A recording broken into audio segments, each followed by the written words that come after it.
भगवान कृष्ण ने गीता में कहा निंदा स्तुति उभय सम रामायण में तुलसीदास जी ने लिखा निंदा स्तुति उभय सम ममता मम पद कंजते नर प्राण समान मम गुण मंदिर शुभ पंज।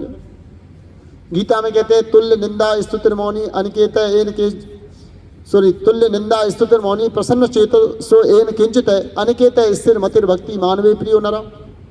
वहाँ भगवान राम भी कह रहे हैं वो मेरे के लिए अत्यंत प्रिय है, भगवान कृष्ण भी कह रहे हैं मुझे अत्यंत प्रिय है। कौन? जो निंदा और स्तुति में समान रहता है, निंदा से चिड़चिड़ा के पागल नहीं होता और प्रसन्नता से फूलकर पागल नहीं होता। इन दोनों को सहन करने की जिसमें शक्ति है उसे गीता में नाम क्या दिया? वीतराग भय क्रोधा धीर मुनि निरुच्यते। वो कौन है? वीतराग है, जिसके राग समाप्त हो गए। योगी बनाने की बात बता रहा हूं साहब। योग क्या है, समाधि कैसे लगेगी, ये सारे उन्हीं के सूत्र हैं। अभी तो योग दर्शन की भूमिका बना रहा हूं, अभी योग दर्शन नहीं पढ़ा रहा। फिर इसके बाद आता मूढ़। मूढ़ में तामसिक प्रधान है, तामस प्रधान है, राजस उसके पीछे, सात्विक और पीछे चला गया।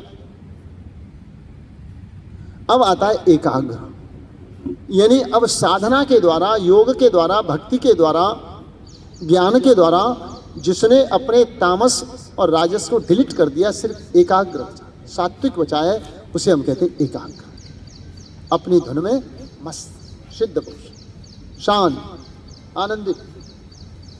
लेकिन जो साधना के द्वारा उस सात्विक प्रवृत्ति को भी डिलीट कर देता है, ईश्वर की इच्छा से जो हो रहा है उसमें आनंद लेता है और ईश्वर की इच्छा में जीता है, ईश्वर की इच्छा में कर्म करता है, उसे हम निरुद्धावस्था, अपने मन में किसी भी प्रकार का कोई भाव नहीं, शून्यावस्था, यही तो समाधि है। इसी को तो समाधि कहते हैं, जब शून्य अवस्था। ठीक है सर। अब यहां से प्रारंभ होता है योग दर्शन। सबसे पहला कौन सा? समाधि पाद। तो टोटल हम पूरे पढ़ेंगे तो ज्यादा हो जाएगा, लेकिन स्वामी जी महाराज ने कहा है कि 195 से 80-82 सूत्र भी आप लोग पढ़ लें तो आपके लिए पर्याप्त है। पहला सूत्र है अथ योग अनुशासनम। योग क्या है? अनुशासन। अब इसे कैसे समझें हम? अनुशासन का अभिप्राय क्या है? किसका अनुशासन और किस पर अनुशासन? कौन करेगा शासन? अनुशासन का अर्थ है, मेरी जो समझ में आया वो ये है कि नियम पूर्वक जीवन ही योग है, और धर्म भी यही है। धर्म क्या है? पिताजी से कैसे बात करनी, माताजी से कैसे करनी है, बेटी से कैसे बात करनी है, भाई से कैसे करना है, पड़ोसी से कैसे करना है, जिसने नियम बना रखे। कितने बजे सोना, कितने बजे उठना, कैसा भोजन करना, कितना भोजन करना, कब भोजन करना, जो नियम पूर्वक जीता है वो अनुशासित है सब। ठीक है ना? तो योग प्रारंभ करने के लिए पहले क्या बनना पड़ेगा?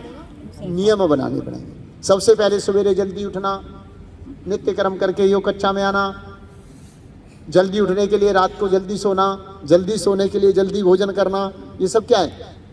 नियम। तो योग करना है तो नियम बनाने पड़ेंगे। अब वो नियम कहाँ से बनाएंगे? वो शास्त्रों के आधार पर, ऋषियों की दी हुई सभ्यता के आधार पर, अपने बड़ों के अनुभव के, विद्वान पुरुषों के अनुभव के आधार पर। मान लो हम स्वामी जी महाराज के अनुभव को ही तो साथ लेकर चल रहे हैं। हम किसको फॉलो कर रहे हैं? पूज्य स्वामी जी महाराज को, श्रद्धेय आचार्य श्री को।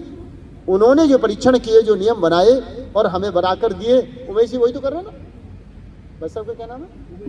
आप दोनों उमेश हैं। अरे वाह, क्या बात है, बहुत सुंदर।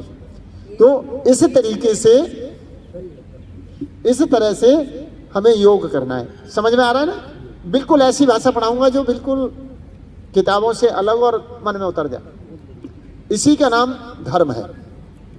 जो व्यक्ति नियम पूर्वक जीता है वो धार्मिक, जिसके नियम नहीं है वो हाँ, जो भी।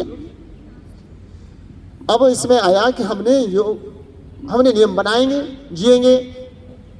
स्वामी महाराज कहा करते हैं, चलो जो चीजें मन में आती जाती है बोलता जाता हूं। योगी बनने के लिए क्या करना है? खिलाना सीखो, हिलाना सीखो और मस्त रहना।